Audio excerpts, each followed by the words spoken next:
చేసుకుంటా అని చెప్పేసి అంటే మా వారు శివాలయం తీసుకెళ్తున్నారు. ఇక్కడ చాలా పాత టెంపుల్ ప్రసిద్ధమైన శివాలయం ఉందంట.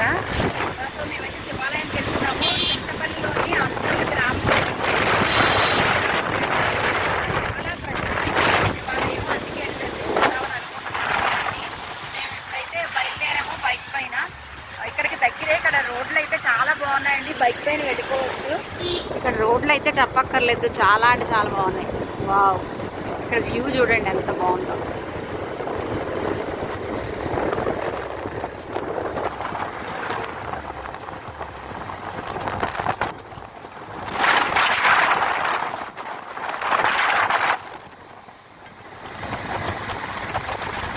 ఇదిగోండి మీకు కనిపిస్తుంది కదా, ఇదే అంతర్ల శివాలయం.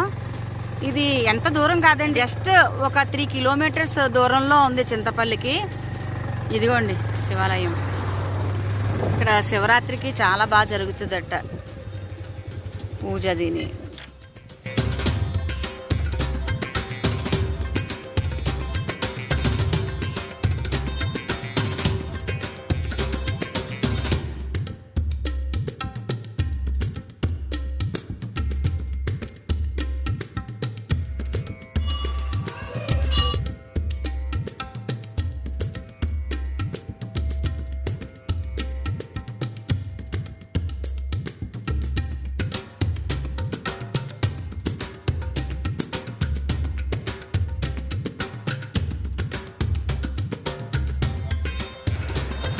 ఇక్కడ శివలింగం స్వయంభూ శివలింగం అండి.